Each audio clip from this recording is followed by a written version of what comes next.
আসসালামু আলাইকুম। আজ আবারও আমরা শিশু নিয়ে কিছুটা আলোচনা করব, এখানে শিশুর শারীরিক মানসিক বিকাশ ইত্যাদি নিয়ে। তো আমাদের একটি শিশু যখন আসলে জন্মগ্রহণ করে তাকে আমরা বাহ্যিকভাবে দেখতে পাই যে সে বড় হচ্ছে, অর্থাৎ শারীরিকভাবে বিকাশ করছে, কিন্তু মানসিক বিকাশ কতটুকু হচ্ছে এটা কিন্তু বুঝতে পারি না। আবার শারীরিক বিকাশের জন্য যেগুলো প্রয়োজন সেগুলোও জানা কিন্তু মুসলিম হিসাবে আমাদের জন্য জরুরি।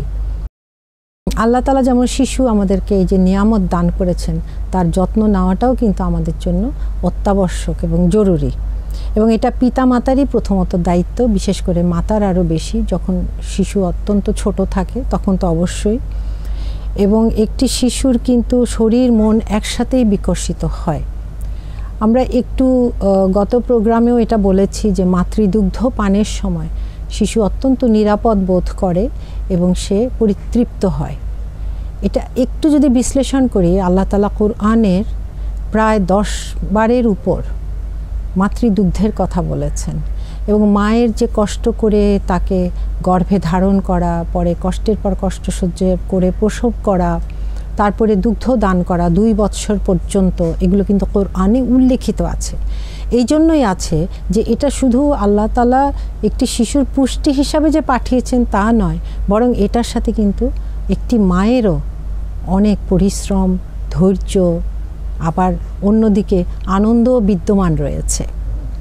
একটি শিশু যখন দুগ্ধ পান করে বলা হচ্ছে যে সে মায়ের স্নেহ এবং শারীরিক পুষ্টি দুটোই কিন্তু ওই সময় লাভ করে। একজন বৈজ্ঞানিক এটাকে এইভাবে বিশ্লেষণ করেছেন যে সে যখন মায়ের কোলে বসে দুধ পান করে, তখন তার মায়ের সাথে যেমন একটি শারীরিকভাবেও সে অনুভব করে মায়ের যে বডির তাপমাত্রা, তার স্নেহটা, এবং মায়ের চোখের দিকে তাকানো, মায়ের চেহারার দিকে তাকানো, মায়ের কথা শুনো, সবগুলোই কিন্তু সে খুব সুন্দরভাবে উপভোগ করে। কেননা আল কোরআনেই বলা হচ্ছে যখন একটি বাচ্চা মায়ের গর্ভে তৈরি হয়, তার প্রথমে আল্লাহ তাআলা যে অর্গান বা যন্ত্র তৈরি করে দেন সেটা হলো তার শ্রবণ শক্তি, অর্থাৎ তার কান। অন্যান্য অঙ্গের শোনা বা দেখার চেয়ে কানটিকে আল্লাহ তাআলা প্রথমে তৈরি করে দেন। এই জন্য মা যখন গর্ভাবস্থাতেও কথা বলে, শিশু কিন্তু মায়ের এই গলার স্বরটা চিনতে পারে। এটা আমার কথা নয়, এটা রিসার্চে এখন দেখা যাচ্ছে। আমরা তো শুধু কোরআনে এটুকুই দেখেছি যে শ্রবণেন্দ্রিয়কে আল্লাহ তাআলা প্রথমে সৃষ্টি করেছেন, কিন্তু আমরা বুঝতে পারছি যে একজন মুসলিম নারী যখন মা হতে যাচ্ছে, যদি সে অনেক আল্লাহর জিকির করে, কোরআন তেলাওয়াত করে সুন্দর করে এবং নামাজ পড়ে ইত্যাদি করে, এগুলো তার বাচ্চা একটি সময়ের পর যখনই তার শ্রবণ শক্তি তৈরি হচ্ছে তখনই কিন্তু মায়ের এই গলা সে শুনতে পাচ্ছে। সুবহানাল্লাহ। এই জন্য দেখা যায় একটি মা যখন অনেক আল্লাহ ভক্ত হয়, কুরআন পড়ছে, এবং তখন কিন্তু মাটি প্রশান্তিতে থাকে, এবং সুবহানাল্লাহ যখন মা প্রশান্তিতে থাকে গর্ভ অবস্থাতেও শিশুটিও তখন প্রশান্তিতে থাকে গর্ভের অভ্যন্তরে। কাজেই আমরা বুঝতে পারছি একটি মায়ের, বিশেষ করে গর্ভবতী মায়ের যেমন পরিপুষ্টি দরকার, তেমনি মানসিক প্রশান্তিও দরকার বাচ্চাটির খাতিরেও। মা যদি প্রশান্তিতে থাকে, বাচ্চা প্রশান্তিতে থাকে। মা যদি দুর্দশায় থাকে গর্ভ অবস্থায়, দেখা যায় ভিতরে শিশুটিও তখন অনেক দুর্দশাগ্রস্ত হয়, মানসিকভাবেও হয়। কাজে আমাদের এখানে কিন্তু মুসলিম উম্মার দায়িত্ব, যেই নারী মা হতে যাচ্ছে তাদেরকে অনেক যত্ন করা, ওই শিশুটির খাতিরে, মায়ের খাতিরে। তা আল্লাহ তাআলা আরও কী বলছেন যে আমরা সূরা মুমিনুনে দেখতে পাই শারীরিক বিকাশের কথা, যে আমরা নুতফাকে বা বিন্দুকে স্থাপন করি নিরাপদ দুর্গে, তারপর নুতফা হয় আলাক, তারপরে তা হয় মুদগা বা পিণ্ডতে, মুদগা রূপান্তরিত হয় হাড়ে, এবং এর ঢাকা হয়, এই হাড়টি আবার ঢাকা হয় গোশত দিয়ে, তারপর সেটা হয়ে যায় শিশু। এই যে পর্যায়ক্রমে আল্লাহ উল্লেখ করেছেন, এটা তার শারীরিক প্রবৃদ্ধি ঘটে মায়ের গর্ভে, তারপর তো সে দুনিয়াতে আসে, তারপরে এর কিন্তু দ্রুত শারীরিক বৃদ্ধি বা শারীরিক বিকাশ হতে থাকে, এবং এটার সাথে অঙ্গাঙ্গিভাবে জড়িত মায়ের স্নেহ, পিতার স্নেহ, তার নিরাপত্তা। এই জন্য সাইকোলজি নিয়ে যারা কাজ করেন, শিশুদের মানসিক অবস্থা নিয়ে যারা কাজ করেন, তারা বলেন যে কমপক্ষে 3টি জিনিস বাচ্চাদের লাগে, সেটা হলো স্নেহ, তার কোনো কিছু করার যে আকাঙ্ক্ষা সেটা পরিপূর্ণ করা, এবং তৃতীয়ত হলো যে নিরাপত্তা। এই তিনটি বস্তু যদি সে পায় তাহলে সে কিন্তু অনেক ভালোভাবে তার বিকাশ হয়, শারীরিক এবং মানসিকও। তাহলে আমরা দেখতে পাচ্ছি যে এগুলো খুবই গুরুত্বপূর্ণ। পিতামাতাকে বুঝতে হবে যে একটি বাচ্চা যখন বুঝতে শিখে তাকে অতি আদরও নয় আবার কম আদরও নয়, অর্থাৎ অতি স্নেহ আবার স্বল্প স্নেহ দুটোই কিন্তু বিপদের, মাঝামাঝি স্নেহ দিতে হবে।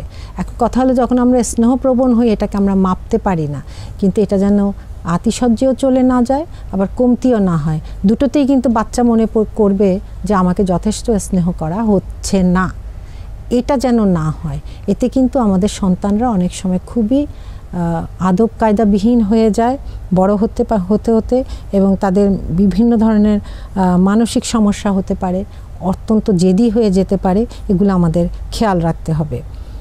এবং আরেকটি ব্যাপার আমি এখানে উল্লেখ করতে চাই যে সন্তানগুলো আল্লাহ তাআলা আমাদেরকে সবার ঘরে ঘরে দিচ্ছেন, এই যে বিশাল নিয়ামত, অনেক সময় দেখা যায় কিছু সন্তান ভূমিষ্ঠ হয় যাদেরকে বিশেষ চাহিদা সম্পন্ন শিশু, বা যাদের হয়তো শ্রবণেন্দ্রিয় কাজ করছে না বা চোখ কাজ করছে না, বিভিন্ন ধরনের সমস্যা, এরা কিন্তু বাবা মার কোনো পাপের কারণে হয় না।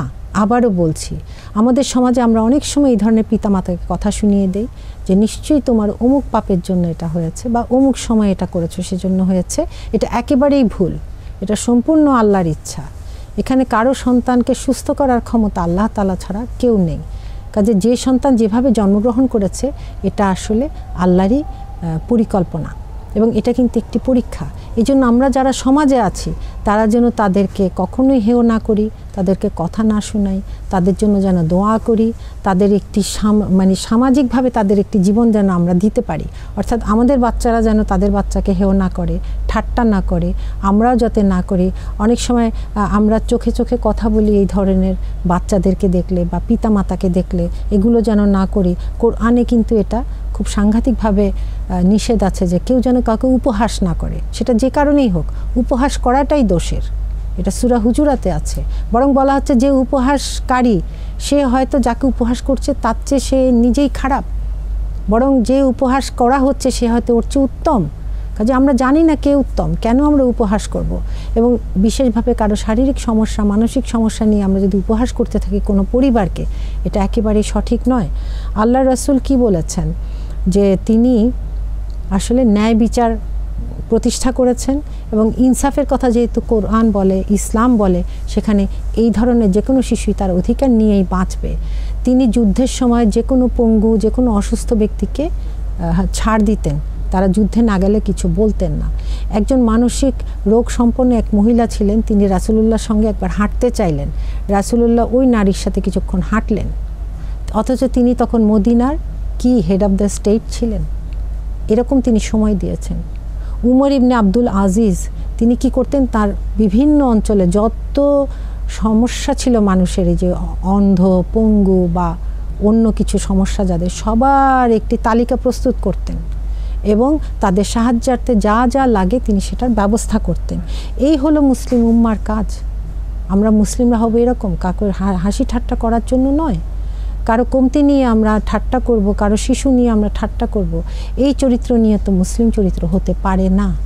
তো সুতরাং আসুন আমরা আসলে একটি সুন্দর সমাজ যদি গঠন করতে চাই, আজকে যেসব শিশুরা এইভাবে জন্ম নিচ্ছে তাদেরকেও আমরা জানি আগ্রহ ভরে এই সমাজে প্রতিষ্ঠা করতে পারি, তাদেরকেও হাসি খুশি বাচ্চা হিসাবে তৈরি করতে পারি, এবং বিশেষ স্কুলগুলো যে প্রতিষ্ঠা হচ্ছে তাদের জন্য আমরা কিছু করতে পারি, ওই স্কুলগুলো যাতে ভালোভাবে চলে সেই সাহায্য করতে পারি। এটা কিন্তু আমাদের ইমানি দায়িত্ব বটে, তা আমরা সেটা করি ইনশাআল্লাহ। এবং আমাদের মনে রাখতে হবে ইউরোপে 1820 থেকে 1903 পর্যন্ত এই ধরনের শিশুদেরকে তারা মেরে ফেলতো, কত হৃদয় বিদারক ব্যাপার। তো আজকে তো আমরা জানি, জেনেও আমরা মুসলিমরা এটা আসলে এইভাবে ছোট করে দেখার বিষয় নয়। আসুন আমরা খুব সুন্দরভাবে একে অপরের হাত ধরে সহযোগিতার হাত বাড়িয়ে দিই, যাতে এই ধরনের শিশুর পিতামাতারা কোনোভাবেই মন ছোট করে না থাকেন ইনশাআল্লাহ।